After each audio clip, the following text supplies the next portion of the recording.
안녕하세요. 도기안의 경매왕을 진행하는 도기안입니다. 이번에 나갈 진도는요. 법정지상권과 유치권은 과연 경매 투자의 대박일까? 이런 주제로 이제 설명을 드릴 겁니다. 여기 보면은 책을 한번 읽어볼게요. 대박이 존재합니다. 경매 투자에서 대박이 존재한다고 말입니다. 이렇게 돼 있죠. 물론 대박은 존재하고 저도 한 번 투자에 수억 원 이상을 번 사례도 많습니다. 하지만 그 대박이란 것은 고수에게나 해당되는 말입니다. 고수도 아닌 사람은 대박은커녕 수익을 크게 보기도 어렵습니다. 우량 물건이 뭔지도 모르고 투자 과정 중에 발생하는 여러 위기들을 어떻게 이겨내야 할지도 모르는 나약한 영혼들이 무슨 대박은 대박입니까? 그런데 문제는 대박이 나는 부동산 투자가 있는데 그것이 바로 법정지상권과 유치권이라고 말을 하고 다니는 것이 문제인 것이죠. 왜 그런지 한번 그 다음 줄을 읽어볼게요.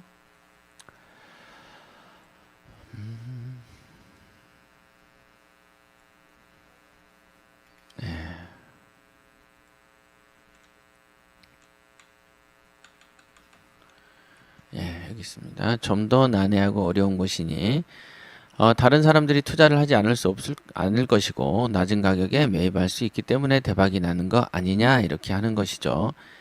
자, 이런 판단을 수박 겉핥기식이라고 얘기를 하는 거고요.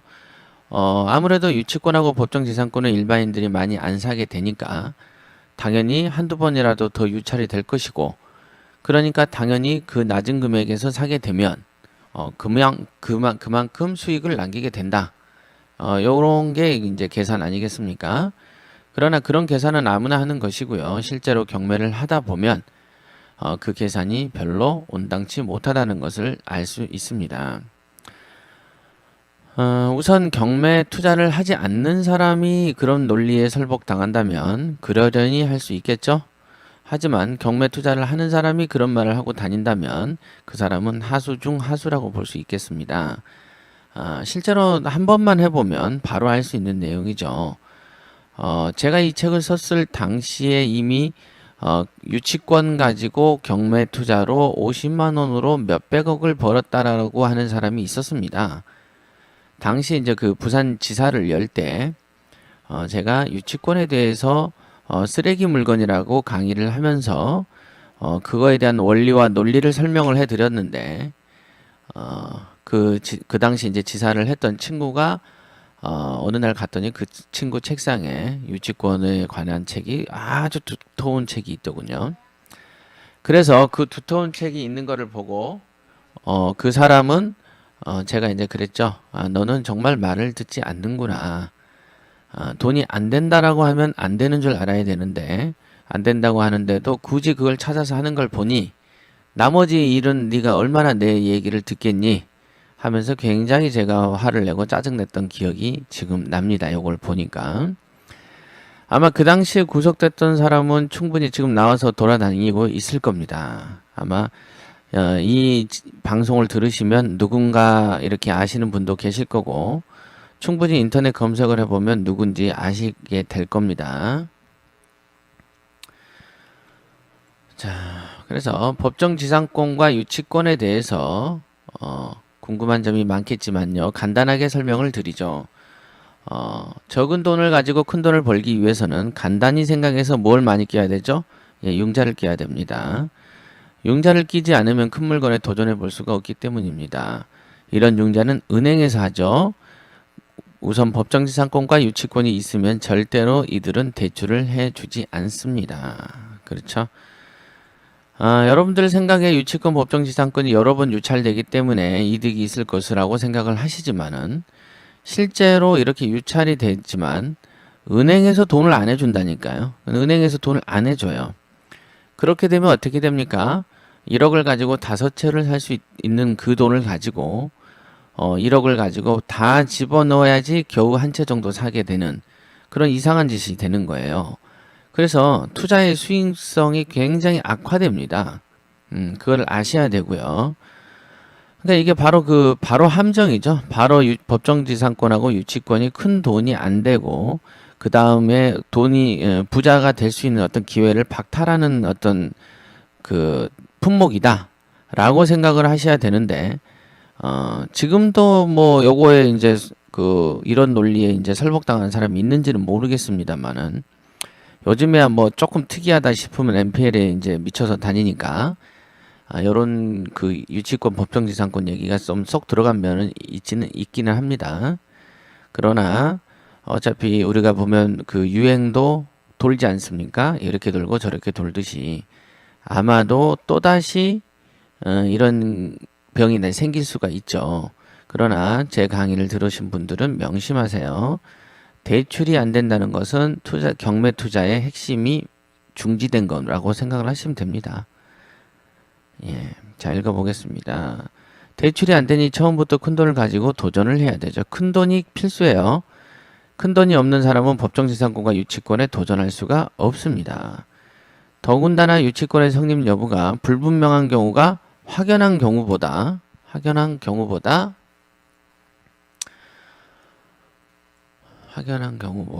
훨씬 더 많습니다. 성립 여부가 불분명하다 보니 다툼이 생기고 돈을 주고 합의를 원만하게 보지 않으면 소송을 통해서 장기간 소유권을 행사하지 못하게 됩니다. 유치권자에게 주는 합의금까지 생각하면 투자 총액은 늘게 되고 투자 대비 큰 수익을 남기지 못하게 됩니다.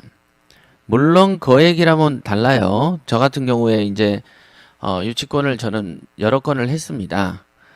저하고 저의 능력과 여러분의 능력이 다르기 때문에 조심해야 되는 것이죠. 예를 들면 김연아 선수가 공중행 3회전을 한다고 해서 이제 스케이트를 배우러 온 사람에게 스케이트 그 안전하니까 공중 3회전 해봐라라고 하면 그거는 훌륭한 코칭이 아니지 않겠습니까?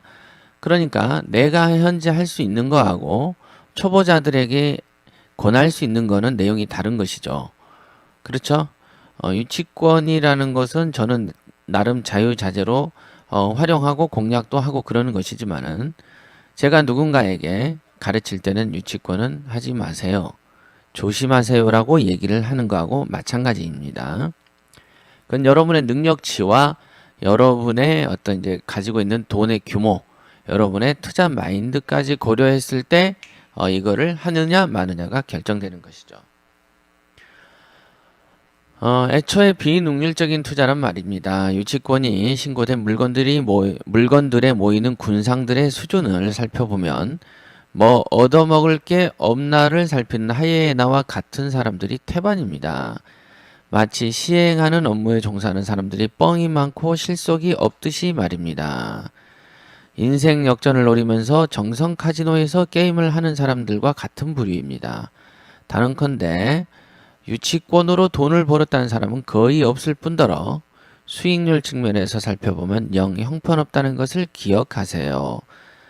그 실력 차이를 표현하자면 1억을 벌기 위해서 1억을 투자하는 사람과 9억을 투자하는 사람과 같은 정도입니다.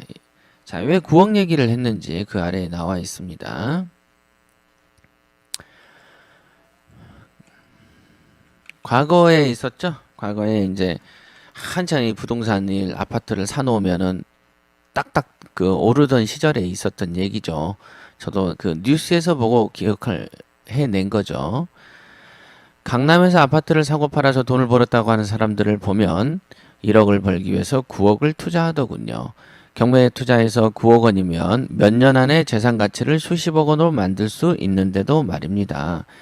유치권 투자는 이와 같은 비능률적인 투자입니다. 물론 극히 예외적인 케이스가 있습니다. 향후 권리 분석에 관한 책을 쓸 경우 다시 한번 언급하게 될 겁니다. 예. 이 당시만 해도 제가 권리 분석에 관한 책을 쓸 계획이 있었습니다. 사실 권리 분석은 책으로 많이 돌아다니지 않습니까? 하지만 제가 아마 권리 분석 책을 쓴다면 훨씬 더 이해하기 쉽게끔 아주 쉽게 쓸 수 있습니다. 그래서 이 부분은 그 당시에 제가 이런 약속을 했었군요. 예, 나중에 한번 기회 되면 시간도 되고 기회도 되고 시장성도 있을 때 제가 한번 써볼 생각입니다. 여러분은 보물찾기를 하듯이 극히 드문 예외적 케이스를 발견하는 것이 경매 투자의 목적입니까? 확률상 돈을 벌 수밖에 없는 업종에서 투자하는 것이 좀 더 바람직한 것이 아닐까요? 이렇게 했죠.